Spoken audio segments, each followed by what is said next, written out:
ಚಿತ್ರದುರ್ಗದ ಮನೆಯೊಂದರಲ್ಲಿ ಅಸ್ಥಿಪಂಜರಗಳು ಪತ್ತೆಯಾಗಿರೋದು ಈಗ ಅನುಮಾನಕ್ಕೆ ಕಾರಣ ಆಗಿದೆ. ಮನೆಯೊಂದರಲ್ಲಿ ಒಟ್ಟು 5 ಅಸ್ಥಿಪಂಜರಗಳು ಪತ್ತೆಯಾಗಿದೆ. ಇದೀಗ ಅನುಮಾನಕ್ಕೆ ಕಾರಣ ಆಗಿದೆ. ಇನ್ನು ಅಸ್ಥಿಪಂಜರಗಳ ಪರಿಸ್ಥಿತಿಯನ್ನು ನೋಡ್ತಾ ಇದ್ರೆ 5-6 ವರ್ಷಗಳ ಹಿಂದೆ ಮೃತಪಟ್ಟಿರಬಹುದು ಅನ್ನೋ ಪ್ರಾಥಮಿಕ ಅನುಮಾನ ಬರ್ತಾ ಇದೆ. ಇನ್ನು ಈ ಅಸ್ಥಿಪಂಜರಗಳು ಪತ್ತೆಯಾಗಿದ್ದು ಹೇಗೆ ಅನ್ನೋ ಪ್ರಶ್ನೆಗೆ ಉತ್ತರ, ನಾಯಿಯೊಂದು ತಲೆಬುರುಡೆಯನ್ನ ಆ ಮನೆಯಿಂದ ಹೊರಗೆ ತೆಗೆದುಕೊಂಡು ಬಂದಿದೆ. ಅದನ್ನ ನೋಡಿ ಸ್ಥಳೀಯರಿಗೆ ಗೊತ್ತಾಗಿದೆ ಏನೋ ಆ ಮನೆಯೊಳಗೆ ಏನೋ ಆಗಿದೆ ಅನ್ನೋದು. ನಿನ್ನೆ ತಡರಾತ್ರಿ 3, ಇವತ್ತು ಬೆಳಗ್ಗೆ 2 ಅಸ್ಥಿಪಂಜರ ಪತ್ತೆಯಾಗಿದೆ. ಸದ್ಯ ವಿಧಿವಿಜ್ಞಾನ ಪ್ರಯೋಗಾಲಯದ ಸಿಬ್ಬಂದಿ ಭೇಟಿ ನೀಡಿದ್ದಾರೆ. ಶ್ವಾನದಳ ಬೆರಳಚ್ಚು ತಂಡ ಭೇಟಿ ನೀಡಿ ಪರಿಶೀಲನೆಯನ್ನ ಮಾಡ್ತಾ ಇದೆ.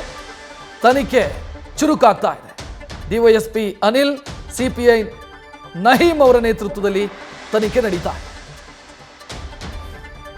ಸರ್, ನಾವು ಸುಮಾರು 10 ವರ್ಷದಿಂದ ನಾವು ಅವ್ರ ಮುಖ ನೋಡಿಲ್ಲ. ಅವ್ರು ಯಾರಿದ್ದಾರೆ ಏನು ಅಂತ ನಾವೇನು ನೋಡಿಲ್ಲ. ಮನೆ ಯಾವಾಗಲೂ ಕ್ಲೋಸೇ ಇರ್ತಿತ್ತು. ಈಗ 19 ಕ್ಯಾಲೆಂಡ್ರಲ್ಲಿದೆ, 4 5 ಶವ ಇದೆ ಅಂತಂದರೆ ಅದು ನಮ್ಗೆ ಸ್ವಲ್ಪ ಆತಂಕ ಮೂಡಿಸ್ತಾ ಇದೆ. ಇದಕ್ಕಿಂತ ಮುಂಚೆ ಇಲ್ಲಿ ಯಾರೂ ಓಡಾಡಿಲ್ಲ, ಏನಿಲ್ಲ. ಅದು 19 ಕ್ಯಾಲೆಂಡ್ರ್ ಹೆಂಗಿದೆ ಅನ್ನೋದು ನಮಗೂ ಆತಂಕ ಮೂಡಿಸ್ತಾ ಇದೆ. ಮತ್ತು ಇನ್ನೊಂದು 4 ಜನ ಇದ್ರಂತೆ ಅವ್ರ ಮನೆಯಲ್ಲಿ, 5 ಶವ ಇದೆ ಅನ್ನೋದು ಅದನ್ನು ಆತಂಕ ಮೂಡಿಸ್ತಾ ಇದೆ. 4 ಜನ ಇದ್ದಾರೆ, 5 ಜನ. ಮತ್ತು ನಾವೇನು ಅಂದ್ಕೊಂಡಿದ್ವಿ ಇಲ್ಲೆಲ್ಲ ಅವರು ಊರು ಬಿಟ್ಟು ಹೋಗಿದ್ದಾರೆ, ಬೇರೆ ಎಲ್ಲೋ ಇದ್ದಾರೆ ಅಂತ ಅಂದಿದ್ವಿ. ಅಷ್ಟು ಬಿಟ್ಟರೆ ಲಾಕ್ ಆಗಿರ್ತಿತ್ತು. ಯಾವಾಗಲೂ ನಾವು ಲಾಕ್ ಆಗಿದ್ವಿ. 12 ವರ್ಷದಿಂದ ನಾವು ಓಡಾಡ್ತಿದ್ದೀವಿ, ಯಾವತ್ತೂ ನೋಡಿಲ್ಲ. ಇಲ್ಲಿ ಅಕ್ಕಪಕ್ಕದವರು ಅವ್ರು 10 ವರ್ಷದಿಂದ ಯಾರೂ ನೋಡಿಲ್ಲ. ಇತ್ತೀಚೆಗೆ ಇವಾಗ ಸಿಕ್ಕಿರೋದೇನೆಂದರೆ ಕಳ್ತನ, ಯಾರೋ ಕಳ್ಳರು ಬಂದು ಏನಾದರೂ ಇದು ಮಾಡಿರಬೇಕು. ಅಷ್ಟು ಬಿಟ್ಟರೆ ಇದೇನಿಲ್ಲ. ಹೌದು,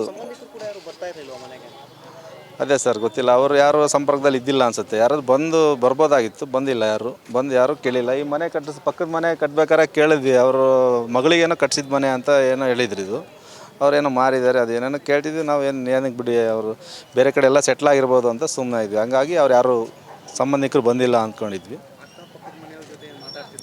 ಅಲ್ಲ, ಅವರು ನಮಗೆ ಸಂಪರ್ಕ ಇಲ್ಲ ಸರ್. ನಾವು ನೋಡಿದಾಗ ನಾನು ನೋಡಿಲ್ಲ ಅವ್ರಿಗೆ. ನಾವು ಪಕ್ಕದಲ್ಲಿದ್ವಿ, ಅಂದರೆ ನಮಗೆ ಗೊತ್ತಿಲ್ಲ ಅದ್ರ ಬಗ್ಗೆ. ಅವರು ಜಗನ್ನಾಥ್ ರೆಡ್ಡಿ ಅಂದ್ಬಿಟ್ಟು ಸೂಪರ್ಡೆಂಟ್ ಇಂಜಿನಿಯರ್ ಆಗಿದ್ದರು. ಅವರು ರಿಟೈರ್ಡ್ ಆದಮೇಲೆ ಇಲ್ಲೇ ಇದ್ದರು ಕೆಲವು ವರ್ಷಗಳ ಕಾಲ. ಆಮೇಲೆ ಅಲ್ಲಿ ಇರ್ತಕ್ಕಂಥ ಹೆಣ್ಮಕ್ಳಾಗಲಿ ಗಂಡು ಮಕ್ಕಳಾಗಲಿ ಯಾರು ಪಕ್ಕದ ಮನೆಯವ್ರ ಜೊತೆಯಲ್ಲೂ ಕೂಡ ಅವ್ರದ್ದು ಸಂಪರ್ಕ ಇರಲಿಲ್ಲ. ಬಾಬು ಅಂತ ಒಬ್ಬ ಮಗ ಮಾತ್ರ ಓಡಾಡ್ತಿದ್ದ, ಬುಲೆಟ್ ವೆಹಿಕಲ್ ಓಡಾಡ್ತಾಯಿದ್ದ. ಅಷ್ಟು ಬಿಟ್ಟರೆ ಬೇರೆ ಏನಿಲ್ಲ. ಆಮೇಲೆ ನಾನು ಒಂದು ಸಾರಿ ಜಗನ್ನಾಥ್ ರೆಡ್ಡಿ ಇದ್ದಾಗ ಪಕ್ಕ ಮನೆ ಇತ್ತು. ಅದನ್ನು ಮನೆ ತಗೊಳ್ಳೋಕ್ಕೆ ಕೇಳಲಿಕ್ಕೆ ಹೋಗಿದ್ದೆ ನಾನು, ನನ್ನ ಫ್ರೆಂಡು. ಸದ್ಯಕ್ಕೆ ನಾವು ಮಾರಾಟ ಮಾಡಲ್ಲ ಅಂತ ಹೇಳಿದರು. ಅಷ್ಟು ಆವತ್ತು ಮಾತಾಡಿರೋದು ಬಿಟ್ಟರೆ ಬೇರೆ ಏನೂ ಇಲ್ಲ. ಯಾರ ಹತ್ರನೂ ಅವ್ರಿಗೆ ಕಾಂಟ್ಯಾಕ್ಟ್ ಮಾಡ್ತಿರಲಿಲ್ಲ. ಅಲ್ಲಿ ಹೆಣ್ಮಕ್ಳು ಕೂಡ ಯಾವಾಗಲೂ ಕಸ ಗುಡ್ಸೋಕೆ ಬರೋರು, ಬೆಳಗಿನ ಹೊತ್ತದು ಮತ್ತು ಹೋಗೋದು, ಮತ್ತು ಬಾಗಿಲು ತೆಗಿತಾನೆ ಇರಲಿಲ್ಲ. ಅವರು ಯಾರ ತಗೋ ಸಂಪರ್ಕ ಇರಲಿಲ್ಲ. ಅವರು ಯಾರ್ಯಾರು ಬರ್ತಾ ಇರಲಿಲ್ಲ. ಅವ್ರು 4 ಜನ ಏನಿದ್ರಲ್ಲ, ಅದು ಬಾಬು ಒಬ್ಬನ ಮಾತ್ರ ಹೊರಗಡೆ ಓಡಾಡ್ತಿದ್ದು. ಹೆಣ್ಮಕ್ಳು ಹೊರಗಡೆ ಓಡಾಡ್ತಿರ್ಲಿಲ್ಲ, ಯಾವಾಗಲೂ ಒಳಗಡೆ ಇರೋರು. ಅವರು ಯಾರಿಗೂ ಸಂಪರ್ಕ ಇಲ್ಲ ಅವ್ರಿಗೆ. ಇದು ನಿನ್ನೆ ರಾತ್ರಿಯಿಂದ ಹೇಳ್ತಿದ್ದು 3 ಅಂತಿದ್ದಾರೆ. ಆದರೆ ಈಗ ಬೆಳಿಗ್ಗೆ ನೋಡಿದರೆ 5 ಅಂತಿದ್ದಾರೆ. ಅದು ಕೂಲಂಕಷವಾಗಿ ಏನಂತಾನೋ ಇನ್ನೂವರೆಗೂ ನಮಗೆ ತಿಳಿತಾ ಇಲ್ಲ. ಅದನ್ನು ಪರೀಕ್ಷೆ ಮಾಡಿ ಹೇಳ್ಬೇಕಂತ ನಾವು ಮನವಿ ಮಾಡ್ಕೊತಿದ್ದೀವಿ. 3 ಇದಾವೋ 5 ಇದಾವೋ, ನಮ್ಮ ಮಾಹಿತಿ ಪ್ರಕಾರ ಅವ್ರು ಇದ್ದಿದ್ದೇ 4 ಜನ. ಈ 5ನೇ ಯಾರು ಅಂತ ನಮಗೆ ತಿಳಿತಾ ಇಲ್ಲ. ಒಂದು ಸ್ವಲ್ಪ ನೀವು ಆದಷ್ಟು ತನಿಖೆ ಮಾಡ್ಬೇಕಂತ ನಾವು ಕೇಳ್ಕೊತಿದ್ದೀವಿ ಪೊಲೀಸರನ್ನು. ಸರ್, ಅಕ್ಕಪಕ್ಕದ ಮನೆಗೆ ಅವರ ಒಡನಾಟ ಏನು ಇರಲಿಲ್ಲ. ಏನಂದರೆ ಅವ್ರ ಮನೆಗೆ ಅವರ ಮಗ ಒಬ್ಬನೇ ಅಡ್ಡಾಡ್ತಿದ್ದು, ಹಂಗಾಗಿ ಒಡನಾಟ ಯಾರಿಗಿಲ್ಲ. ಬಟ್ ಏನಂದರೆ ರೋಡಲ್ಲಿ ಅಡ್ಡಾಡೋದ್ರಿಂದ ಇವ್ರು ಇಂಥ ಮನೆಯವ್ರೆ ಅಂತಂದು ಹೇಳ್ಕೊಳ್ಳೋದೊಂದು ಪರಿಸ್ಥಿತಿ ಇತ್ತು ಅಷ್ಟೇ. ಬಟ್ ಯಾರಿಗೂ ಅವ್ರು ತೊಂದರೆ ಮಾಡಿಲ್ಲ, ಯಾರಿಗೂ ಅವ್ರು ಕೆಟ್ಟದ್ದು ಮಾಡಿಲ್ಲ, ಯಾರ ಸವಾಸಕ್ಕೂ ಬಂದಿಲ್ಲ. ಅವ್ರು ಯಾವತ್ತೂ ಯಾರನ್ನು ಏನಪ್ಪ ಅಂತ ಅಂದರೂ ಅಲ್ಲ. ಅವರು ಒಳ್ಳೆಯ ಜನನೇ. ಅವರು ಅವರಲ್ಲಿ ಅವ್ರ ಮನೆಗೆ ಕಾಯಿಲೆ ಅನ್ನೋದು ನಮಗೆ ಅನುಭವ ಇಲ್ಲ ಸರ್. ಬಟ್ ಏನಂದರೆ ಎಲ್ಲರೂ ಒಂದು ಸ್ವಲ್ಪ ದಪ್ಪ ಪರ್ಸನಾಲಿಟಿ ಇದ್ದರು. ಅವ್ರ ಕೈಗೆ ಅಡ್ಡಾಡೋ ಅಂಥ ಪರಿಸ್ಥಿತಿಯಾಗಿ ಇರಲಿಲ್ಲ ಅವರು. ಅದೇ ಈಗ ಎಲ್ಲರಲ್ಲಿ ಅನುಮಾನ ಮೂಡಿರೋದೇ ಅದು. ನಾವು ನೋಡಿರೋದು 10 ವರ್ಷದ ಕೆಳಗೆ ಅಲ್ಲಿ ಒಳಗಡೆ ಕ್ಯಾಲೆಂಡರ್ ಸಿಕ್ಕಿದೆ ಅಂತ ಹೇಳ್ತಿದ್ದಾರೆ, ಆಕ್ಸಿಜನ್ ಸಿಲಿಂಡರ್ ಸಿಕ್ಕಿದೆ ಅಂತ ಹೇಳ್ತಿದ್ದಾರೆ. ಅದೇ ನಮಗೆ ಆತಂಕ ಮೂಡಿಬಿಟ್ಟಿದೆ. ಈಗ ಅದು ಏನಂತ ಗೊತ್ತಾಗ್ತಾ ಇಲ್ಲ. ಹೆಚ್ಚಿನ ಡೀಟೇಲ್ ನೀಡೋದಕ್ಕೆ ನಮ್ಮ ಪ್ರತಿನಿಧಿ ಸಂದೇಶ್ ನೇರ ಸಂಪರ್ಕದಲ್ಲಿ. ಸಂದೇಶ್, ಈ ಕಾಡಿನ ಮಧ್ಯೆ ಇರುವಂಥ ಒಂಟಿ ಮನೆ ಅಂತಂದ್ರೆ ಬೇರೆ ವಿಚಾರ. ಆದರೆ ಈ ಮನೆಯನ್ನು ನಾವು ನೋಡ್ತಾ ಇದ್ರೆ ಇದು ಜನವಸತಿ ಪ್ರದೇಶದಲ್ಲೇ ಮನೆ ಇದೆ.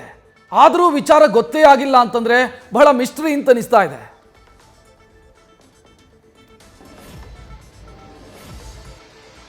ರಕ್ಷತ್, ಖಂಡಿತವಾಗ್ಲು. ಯಾಕಂದ್ರೆ ಚಿತ್ರದುರ್ಗದ ಚಳ್ಳಕೆರೆ ಗೇಟ್ ನಿಂದ ಚಿತ್ರದುರ್ಗ ಕಾರಾಗೃಹಕ್ಕೆ ತೆರಳುವಂತ ರಸ್ತೆಯಲ್ಲಿ ಆ ಒಂದು ಏನು ಮನೆ ಇರುವಂತದ್ದು. ಅಂದ್ರೆ ಪ್ರಮುಖವಾಗಿರುವಂತದ್ದು ಅಲ್ಲಿ ರಾತ್ರಿ ಹೊತ್ತು ಕೂಡ ಸಾಕಷ್ಟು ಜನ ಅಲ್ಲಿ ಓಡಾಡೋದಿಲ್ಲ, ಜೊತೆಗೆ ಬೆಳಗ್ಗೆ ಸಂದರ್ಭದಲ್ಲೂ ಕೂಡ ಅಲ್ಲಿ ಯಾವುದೇ ರೀತಿಯ ವ್ಯಾಪಾರ ವಹಿವಾಟು ಇಲ್ಲ, ಜೊತೆಗೆ ಮನೆಗಳಿದ್ರೂ ಕೂಡ ಅಂದ್ರೆ ಜನವಸತಿ ಪ್ರದೇಶ ಆಗಿದ್ರೂ ಕೂಡ ಸಾಕಷ್ಟು ಒಂದು ಮನೆಯಿಂದ ಮತ್ತೊಂದು ಮನೆಗೆ ಗ್ಯಾಪ್ಗಳಿದೆ. ಅಲ್ಲಲ್ಲಿ ಮಾತ್ರ ಪಕ್ಕಪಕ್ಕದಲ್ಲಿ ಮನೆ ಇದೆ ಅನ್ನೋದನ್ನ ಹೊರತುಪಡಿಸಿದ್ರೆ ಪಾಳು ಬಿದ್ದಂತಹ ಮನೆಗಳು ಆ ಏರಿಯಾದಲ್ಲಿ ಅಥವಾ ಆ ರಸ್ತೆಯಲ್ಲಿ ಸಾಕಷ್ಟು ಮನೆಗಳಿದ್ದಾವೆ. ಜೊತೆಗೆ ಹಳೆ ಫ್ಯಾಕ್ಟರಿಗಳು ಕೂಡ ಆ ರಸ್ತೆಯಲ್ಲಿ ಇರೋದ್ರಿಂದ ಎಲ್ಲೊಂದ್ ಕಡೆ ಬೇರೆ ಬೇರೆ ಬಿಸ್ನೆಸ್ ಮಾಡ್ತಿರ್ಬೋದು ಅನ್ನೋ ಒಂದು ಅನುಮಾನ ಕೂಡ ಇರುತ್ತೆ. ಹಾಗಾಗಿಯೇ ಈ ಒಂದು ಪ್ರಕರಣ ಆಗಿರ್ಬೋದು ಅಥವಾ ಆ ಒಂದು ಶವಗಳ ಸ್ಮೆಲ್ ಆಗಿರ್ಬೋದು ಅದನ್ನ ಐಡೆಂಟಿಫೈ ಮಾಡುವಲ್ಲಿ ಅಥವಾ ಅದನ್ನ ಕಂಡುಹಿಡಿಯುವಲ್ಲಿ ಎಲ್ಲೊಂದ್ ಕಡೆ ಸಾರ್ವಜನಿಕರಿಗೂ ಕೂಡ ಆಗಿಲ್ಲ. ಯಾಕಂದ್ರೆ ನಿರಂತರವಾಗಿ ಅಲ್ಲೇನಾದ್ರೂ ಆ ಒಂದು ಕಂಪ್ಲೀಟ್ ಆಗಿ ಡಿಕಂಪೋಸ್ ಆಗಿರುವಂತಹ ಏನಾದ್ರೂ ಸ್ಮೆಲ್ ಬಂದಂತ ಸಂದರ್ಭದಲ್ಲಿ ಅಲ್ಲಿ ಸಾರ್ವಜನಿಕರಿಗೂ ಕೂಡ ಅನುಮಾನ ಬರುತ್ತೆ. ಅಲ್ಲಿ ಪ್ರಮುಖವಾಗಿ ಯಾರು ಕೂಡ ಜನರು ಅಷ್ಟೊಂದಾಗಿ ಓಡಾಡೋದಿಲ್ಲ.